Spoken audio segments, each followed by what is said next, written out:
Can a social butterfly and a homebody live happily ever after? You might be surprised. I think they actually balance each other quite well and could be really perfect for each other.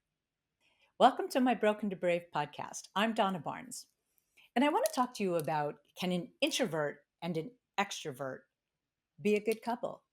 And the answer is yes, I think they can. I mean, as a matchmaker, I had a girl that was very extroverted and very outgoing. And she wanted a guy that was also very extroverted and outgoing.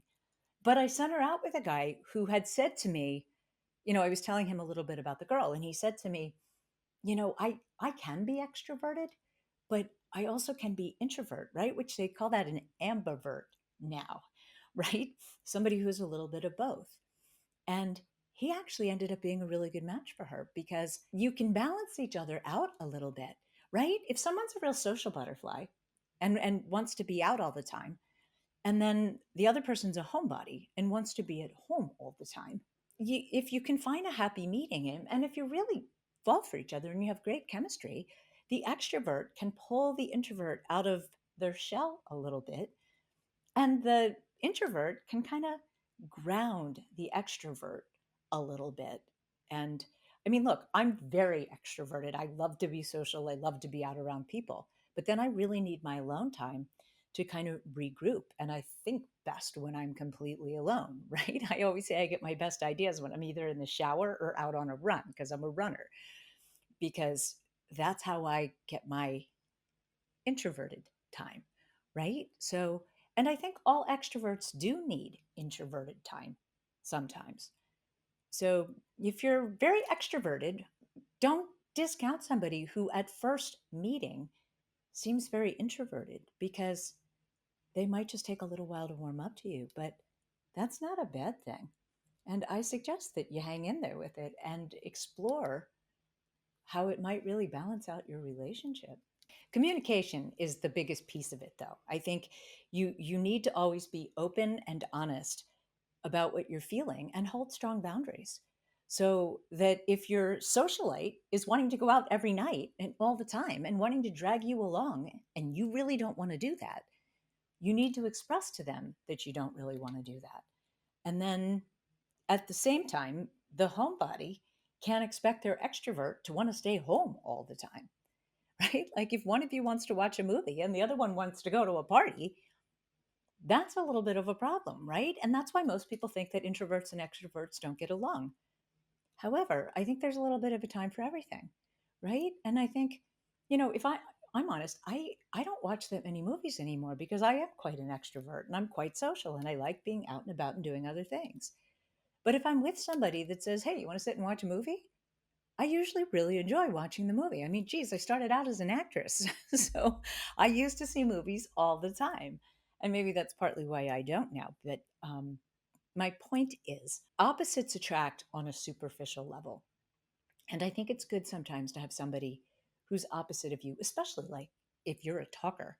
If you're someone who likes to talk a lot, you're better off with somebody who likes to listen, right? Because if you're both really needing to talk, someone's going to be frustrated in there, right? And you tend to talk over each other and then you're not really listening to each other and you're not really communicating. But if you're both great communicators, but also good listeners, then that's how communication is most effective. And holding strong boundaries. If you are an introvert and you really don't want to do something, it's on you to say that and to tell your partner that you really just don't want to do that. But you also can't control what they do. And you can't expect that they'll stay home just because you want to stay home. So you need to be really secure in yourself, and recognizing that your partner can go out and have a good time doesn't mean they're doing anything that you would not be happy with. But if you don't want to go, you can't control that your partner doesn't go if that's what your partner really wants to do. It really all boils down to, do you enjoy spending time together, right? Because the social butterfly will pull the introvert out a little bit by suggesting fun things to do, which usually the introvert does enjoy. And then at the same time, if you've been very social and very busy, it's helpful to have somebody to say, "Can we just relax tonight? Can we just really let our hair down and just sit on the couch and watch a movie?" Or or whatever it is that you like to do that is just relaxing. As a matchmaker, I know that people have very strong preconceived ideas of what they need in a relationship. But frequently, that's what brought them to matchmaking in the first place because they've been holding out for that and it doesn't really work for them. So I can't even tell you how many times I've sent a client out with somebody that I thought was a really good match for them, that they later came back to me and said, wow, I would have never thought that that person would have been a good match for me.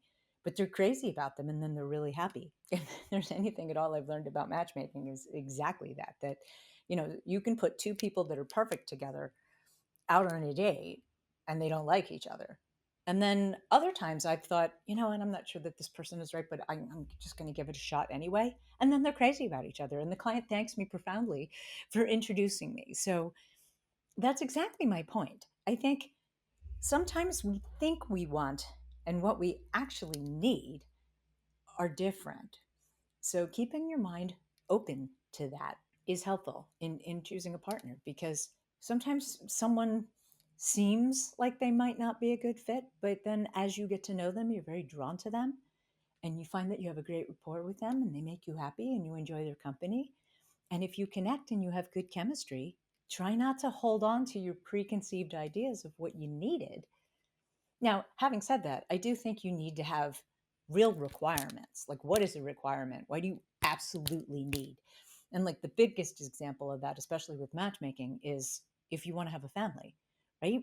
If you're at a point in your life where you really want to start a family, then you need to choose a partner who also wants to start a family because otherwise you'll lose that opportunity, right? And that's the biggest example of that.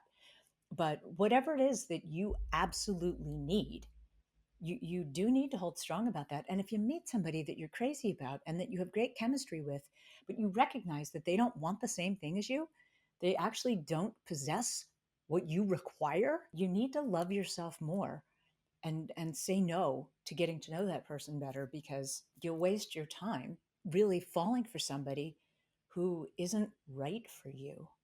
And unfortunately, I think that that happens all too often.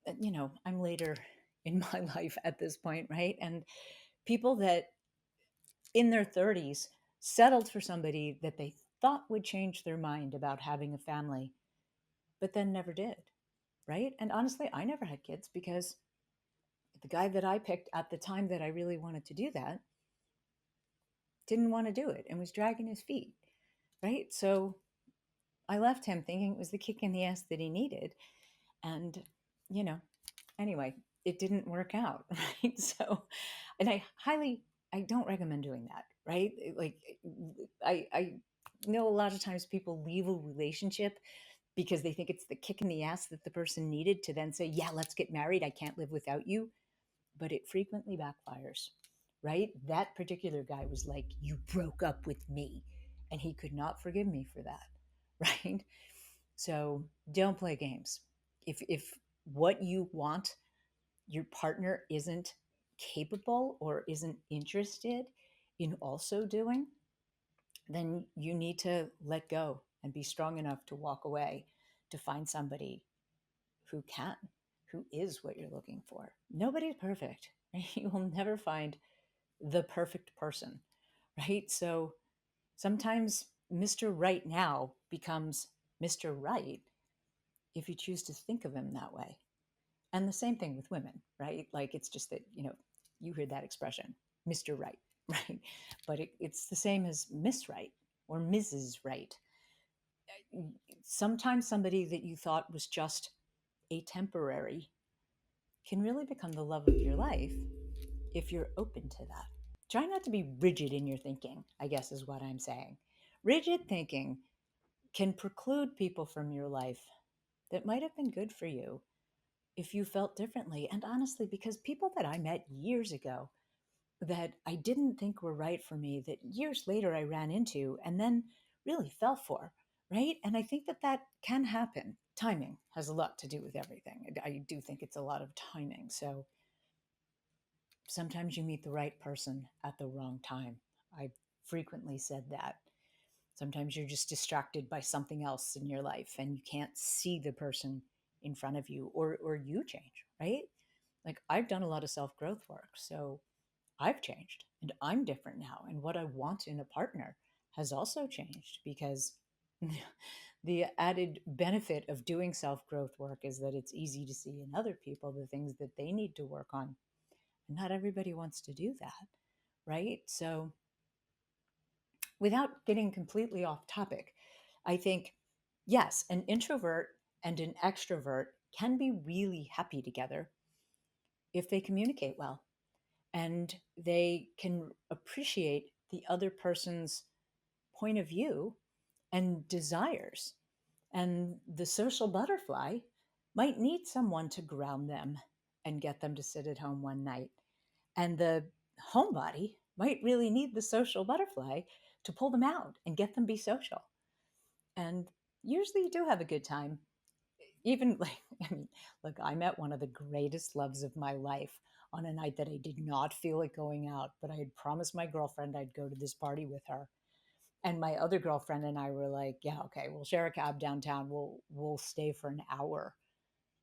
And I met the man that I should have married, right? So you never know, right? I think even if you don't feel like going out, you can get in the mood, right? So if you have a partner who likes to go out and do things and you're really much more of a homebody, I think that's a good match because you can complement each other and you can balance each other and you can challenge each other a little bit to stretch, if you will, into doing things outside of their comfort zone that can ultimately become comfortable with more doing. So, just something to think about. So, do me a favor and like the video if you did. That'll help me out. And I look forward to seeing your comments and if you have any ideas of videos that you want me to make. And I look forward to seeing you in my next episode. Thanks.